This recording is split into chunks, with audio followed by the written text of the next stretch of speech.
할렐루야. 오늘은 욥기서 22장 21절의 말씀을 중심으로 하나님과 화목하려면인데요. 에베소서 2장 11절에서 18절의 말씀도 애드하겠습니다. 너는 하나님과 화목하고 평안하라. 그리하면 복이 내게 임하리라는 말씀으로 하나님과의 올바른 관계 회복을 통해서 내적, 외적 평안과 복을 얻을 수 있다는 메시지를 전하는 구절입니다. 욥의 친구 엘리바스는요, 욥이 고난을 겪는 이유가 하나님께 있다고 주장하면서 회개를 촉구하지만 이 구절은 인간이 하나님께도 돌아가 그분과의 관계를 회복하는 것이 중요함을 강조하고 있습니다. 오늘의 이 내용은요, 하나님과 화목하기와 평안을 누리기, 그리고 회개와 순종하기의 내용들입니다. 그래서 하나님과 화목하려면 본래 하나님의 창조의 질서는 화평의 질서였습니다. 하나님이 만드신 에덴 동산에서 아담과 하와가 서로 화목하고 사랑하며 살 수 있도록 창조하신 것이죠. 그런데 어느 날 사단이라는 외세의 개입으로 사랑이 금이 가고 화목이 깨어지게 된 것입니다. 그날 이후에 오늘에 이르기까지 사람이 사는 이 세상에 사랑보다는 증오가, 화평보다는 다툼이, 평화보다는 전쟁이, 화합보다는 분열이 판을 치게 된 것이 아니겠습니까? 그 원인을 거슬러 찾아보면요, 그 배후에는 마귀가 최후 조종자로 자리를 잡고 있기 때문입니다. 그 마귀를 물리치고 이겨낼 수 있는 힘은요, 교회밖에 없다는 것이죠. 기독교를 제외한 다른 종교들은요, 마귀를 섬기거나 타협하거나 추종하기 때문에 그런 종교들은 이 땅에서 마귀와 싸울 힘이 없다는 것, 여러분 잘 아실 줄 믿습니다. 그리고 교회가 마귀의 세력과 싸워서 이기려면 힘을 합해야 한다는 것이죠. 내적으로 국론이 분열되면 전쟁에 이길 수 없는 것처럼 영적인 힘도 분산되면 마귀와 싸워서 이길 수가 없다는 것을 아시기를 바랍니다. 우리는 힘을 하나로 묶어도 될까 말까 하는데 한국은 대통령 후보가 여러 명이 입후보하고 있는 실정입니다. 그러니 한국이 어떻게 되겠습니까? 교회도 하나 되어 민족도 하나 되고 국론도 하나 되어야 한다는 것을 우리는 명심합시다. 바로 하나 되게 하는 끈이 화평과 사랑인 것 여러분 아실 줄 믿습니다.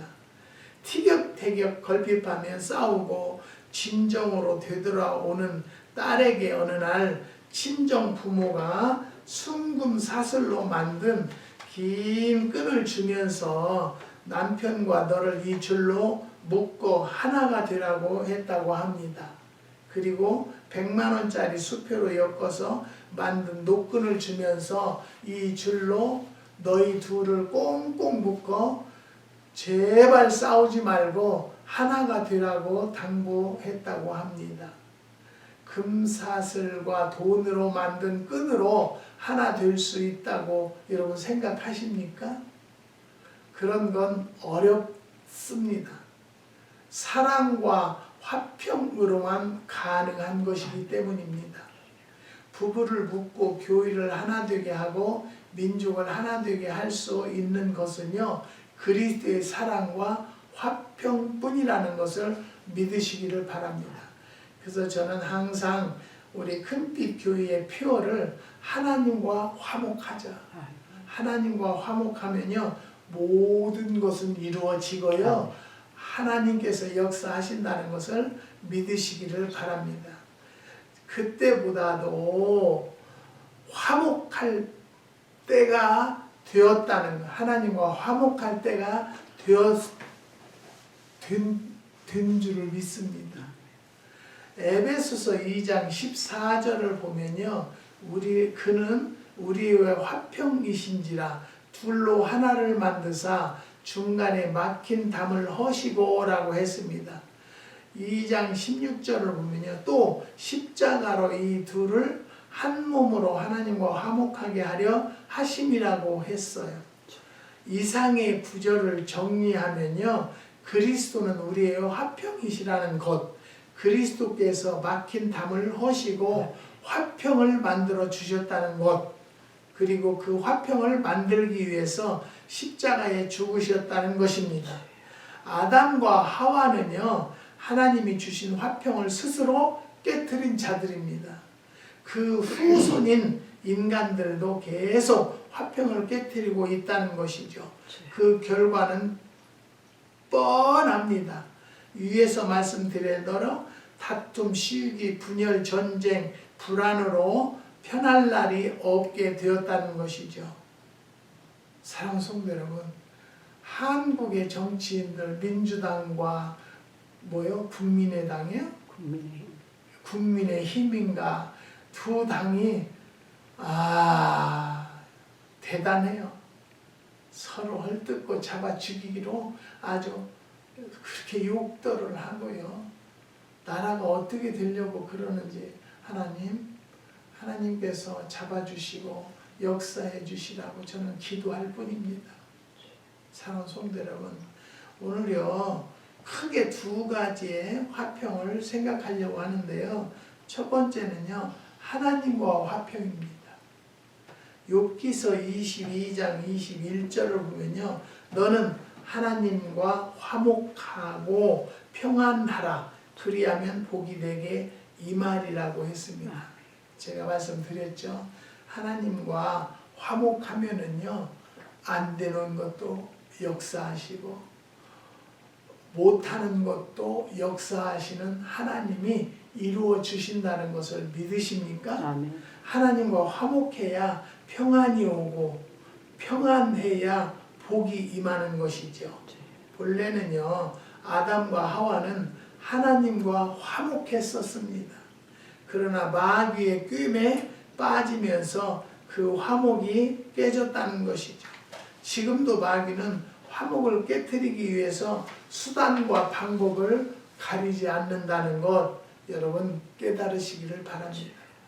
그리스도인은요, 하나 되고 하나님과 화목할수록 자기 힘이 약화되기 때문에 그것을 막기 위해서 혈안이 되어 있는 것입니다. 사람과 사람 사이에 불화의 씨를 심고 교회 안에 불화의 씨를 던집니다. 그래서 아수라장을 만들려고 하지요. 제 개인적인 관찰과 경험입니다마는 다른 사람을 중상하고 모략하고 고소하고 고발하는 사람, 남을 해롭게 하기 위해서 이간질하는 사람, 교회 안에서 문제를 만들고 어지럽게 하는 사람들이 특징이 있는데요. 첫 번째는 그 마음에 불안과 안정감이 없다는 것이죠. 두 번째는 얼굴이 평안해 보이지 않는다는 것. 세 번째는 그 사람의 가정과 건강에 손해가 온다는 것. 네 번째는 사람들이 그 주변을 떠나 외톨이가 될 수밖에 없다는 것. 다섯 번째는요, 결국 하나님이 그를 버리신다는 것을 명심하시기 바랍니다. 구약의 경우 하나님과의 화평을 위해서는요, 속죄 제사를 드렸습니다. 이유는 인간의 범죄가 하나님과의 화평을 가로막고 깨트렸기 때문입니다. 바울은 그것을 담이 막혔다고 표현을 했습니다. 죄를 속하는 제사는 반드시 짐승을 잡고 피로 드려야 했던 구약에서 가장 중요한 제사는 반드시 짐승을 잡아서 피로 드려야 했던 시절이 있습니다. 그런데 예수님이 십자가에 못 박혀 죽으심으로 속죄의 제물이 되셨고 그 결과 하나님과 막힌 담을 헐어주셨을 뿐만이 아니라 화평을 이루어 주셨다는 것이죠. 이것을 바울은요, 하나님과 화평하게 하시고 라고 했고 하나님과 화목하게 하려 하심이라고 말하고 있습니다. 왜 하나님과 화목해야 합니까? 하나님이 창조주시기 때문입니다. 반드시 지으신 분이 하나님이시지 않습니까? 네. 이사야서 64장 8절을 보면은요, 여호와여 주는 우리 아버지시니이다. 우리는 진흙이요 주는 토기장이시니 우리는 다 주의 손으로 지으신 것이라고 말씀하고 있습니다.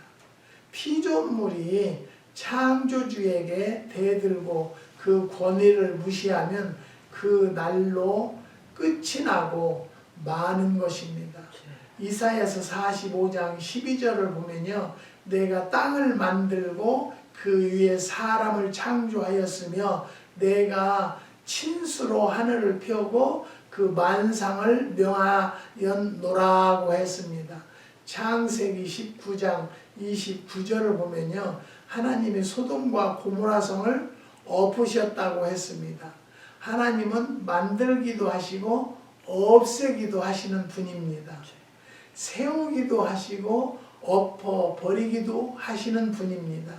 살리기도 하시고 죽이기도 하시는 하나님이십니다.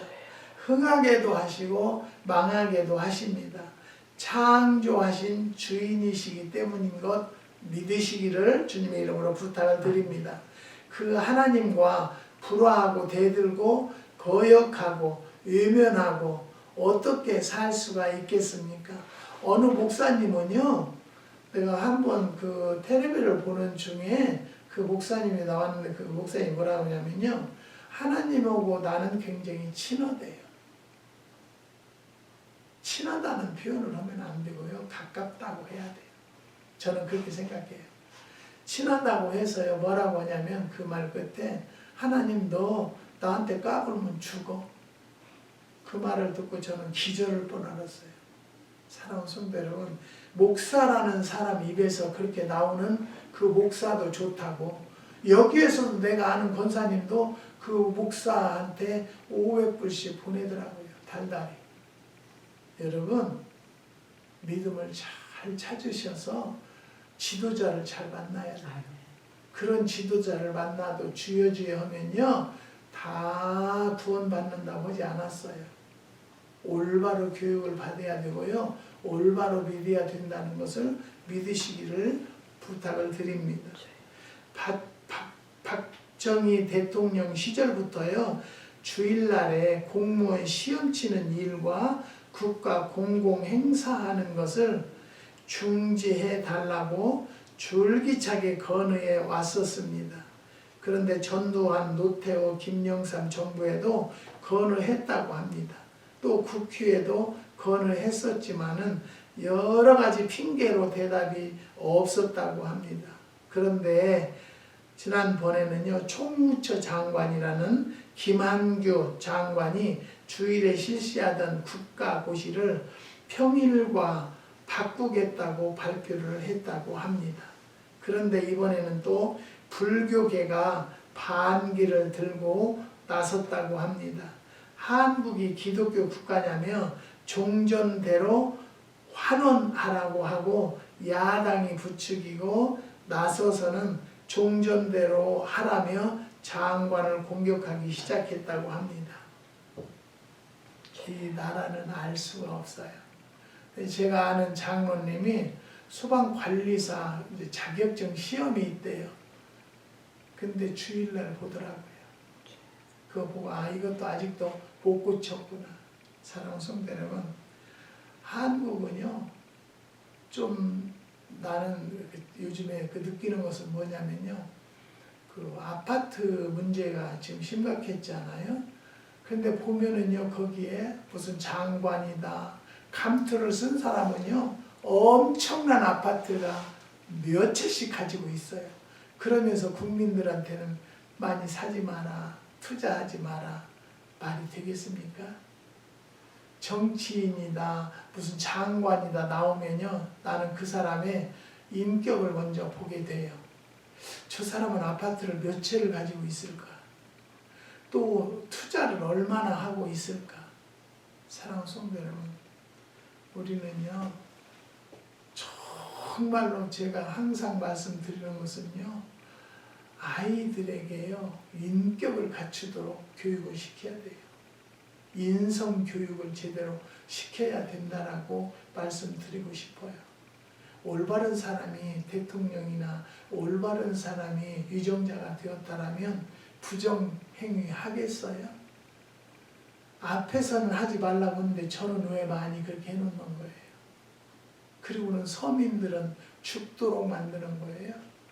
사랑하는 성도 여러분, 안타깝습니다. 내가 이런 부정적인 이야기를 안 하려고 가급적이면 하는데요. 너무 마음이 아프고 안타까워요.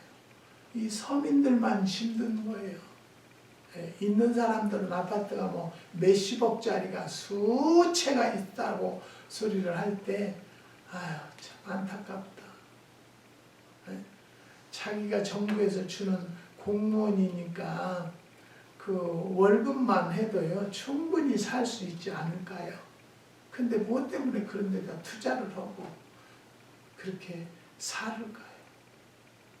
오늘 우리 이 말씀을 접하는 성도들은요, 그렇게 욕심 부리지 않는 성도인 줄을 믿습니다. 대만과 독일이 북한의 핵쓰레기장이 될 가능성이 많다는 우려의 소리가 높아지고 있습니다마는 정치권은요, 한마디 말도 없다고 합니다. 그러면서 1200만 기독교인의 의사는 물어보지도 않고 정당과 언론이 부추기고 나서는 것을 어떻게 해야 하겠습니까? 어느 정치권은요, 이단인 통일교와 연계된 일도 있지 않습니까? 이거 나라가 어떻게 되려고 하는 것입니까? 그리고 그 뉴스를 잠깐 보니까요, 그 이단 통일교 여자 있죠? 그 부인, 통일교단의 짱 그 부인도요, 라스베가스에서 노름을 몇백억 달러를 했대요. 그건 인정을 했대요. 그런 사람들과 정치를 하겠다고 그 통일교단의 교인들을 다 그 당에다 입후시켰대요. 입적을 시켰대요. 사랑하는 성도 여러분, 우리는 그런 인간 방법으로 수단을 쓸 것이 아니고 우리는 삶 자체를요, 하나님께 의지하고 하나님과 여러분 화목하면 내 자녀들까지도 다 되게 돼 있어요. 왜냐하면 성경에도요, 자녀를 위해서 기도하는 자는요, 망하지 않는다고 했어요. 사랑하는 성도 여러분, 우리는 개인이든 집단이든 국가든 세계든 하나님과 화목해야 한다는 것을 또 말씀드립니다. 하나님은 우리를 지으신 창조주이시기 때문에 역사하시고 도와주신다는 것을 믿으시기를 바랍니다. 그 다음에 두 번째는 이웃과의 화목입니다. 유엔은요, 세계 평화와 연합을 위해서 만든 국제연합기구입니다.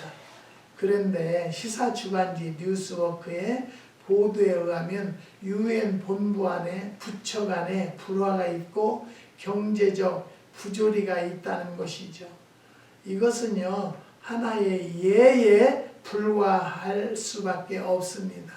세계 평화를 논하면서 이웃과 싸우고 국가 평화를 주장하면서 가족끼리 싸운다면 그것은 진정한 평화의 소리는 아니지 않습니까? 에베소서 2장 15절을 보면요, 이 둘로 자기의 안에서 한 세 사람을 지어 화평하게 하시고 라고 했고, 16절을 보면요, 이 둘을 한 몸으로 하나님과 화목하려 하심이라고 했습니다. 하나님과 화목한 사람이라면, 그리고 그리스도를 구주로 믿는 사람이라면 가장 가까운 이웃과 화목해야 한다는 것이죠. 가장 가까운 이웃이 누구입니까? 부부, 형제, 부모, 자식, 친척, 친구들이 아닐까요? 그런데요, 한국도 야당과 여당이 화목해야 할 때가 된 줄 믿습니다. 근데 절대 하나가 되지 않아요. 근데 자기가 막 나서서 소리를 지르고 욕을 하고 그런 사람들을 이렇게 보면은요, 그 사람들이 나중에는요, 찍소리 없이 이름이 없어요. 그래서 보면은 그냥 왕창 해먹고 없어져 버렸어요. 이런 걸 볼 때 우리가 기도해야 할 때가 정말 나라와 민족, 유정자들을 위해서 몸바쳐 헌신하며 기도할 때라고 말씀을 드리고 싶습니다. 모든 사람과 더불어 화목해야 한다는 것을 말씀을 드립니다. 남을 생각하고 이웃의 처지를 생각해야 이웃과의 화목이 이루어진다는 것이죠. 그 누구와 그 무엇 때문에 막힌 담이 있다면 그것을 헐어버립시다. 하나님과 나 사이를 가로막는 그 어떤 죄가 있다면 빨리 회개하고 해결합시다. 그리하고 화평케 하시는 그리스도가 내 삶의 주인이 되게 합시다. 더 이상 반목과 시기와 질투로 괴로운 나날을 보내지 맙시다. 그리고 나 때문에 이 땅에 화해의 강이 이르게 합시다. 저는요, 빛고울 농장에다요, Only Jesus 그렇게 올려요. 항상. 네. 이 빛고울 농장을 내가 하는 것이 아니라 하나님과 함께 한다는 마음을 가지고 있습니다. 그리고 모든 것을 하나님이 주관하신다. 열매 열리는 것까지도, 수확의 판로의 길까지도 하나님이 인도하시고 역사하신다는 걸 믿기 때문에 이 농장은요, 내가 뭐 매실을 알아서 한 것도 아니고 하나님 앞에 기도하다가 응답받은 거기 때문에 Only Jesus라고 했는데, 저한테 당뇨로 사색을 몇 번 가져갔어요. 근데 돈도 제대로 주지 않고 막 너무 힘들게 하더라고요. 그런데 어느 날 저한테 전화했어요. 예수 팔아먹는 놈이래요. 뭐 때문에 거기다가 저 농장 이름에다가 Only Jesus를 넣냐요. 그래서 그것은 저는 하나님이 함께 하신다는 뜻입니다. 그래도 이건 아닌 것 같아요. 왜 하나님을 거기다 팔아요? 내가 파나요? 그래서 제가 그것을 내렸었어요. 내렸다가도 내가 그 사탄의 꾀임에 지면 안 된다. 그래서 다시 듣고 있어요. 그리고 그 사람에게는 더 이상 빛고울 그 하나님을 넣었으니까, 하나님을 팔아먹은 사람이니까 우리 것 구입하지 마세요. 다른 데서 구입해서 드세요. 다른 데는 없어요. 저는 기도하면서 만드는 거예요. 사랑하는 성도 여러분, 평화를 만드는 사람이 됩시다. 어디를 가든지 간에. 사랑하는 성도 여러분, 나 하나라도 주 안에서 평화와 나라로 이끌어 가려고 해봅시다. 나 같은 것이 뭐 한다고 되겠습니까? 라는 생각을 갖지 마시고요. 나 하나만이라도 도움이 됐으면 좋겠다는 생각을 갖는 성도들이 되시기를 주님의 이름으로 축원드립니다. 기도하십니다. 하나님 감사합니다. 주님께서 오늘도 귀한 시간 허락하여 주시고 하나님과 화목하려면이라는 제목을 가지고 은혜를 나누었습니다. 하나님, 나 자신이 보이지 않고 오직 성령님만이 증거될 수 있는 은혜를 더하여 주시옵소서. 큰빛 기도원을 후원하고 있는 한국의 8가정을 기억하여 주시고 오렌지 카운티의 귀한 권사님 사업을 정리하려고 기도하오니 에스크로가 잘 끝날 수 있는 축복도 더하여 주시옵소서. 한국에서 빛골 제품을 가져다가 비염으로 고통받는 집사님들이 있습니다. 아버지 역사하여 주셔서 속히 완치될 수 있는 날이 올 수 있도록 은혜를 더하여 주시옵소서. 아버지 잉태를 놓고 기도하고 있는 가정이 2가정이 있습니다. 하늘 문을 열어 축복하여 주셔서 하나님의 능력으로 잉태도 허락하여 주시옵소서. 주님께서 축복해 주심을 감사를 드리며 예수님의 이름으로 기도드리옵나이다. 아멘.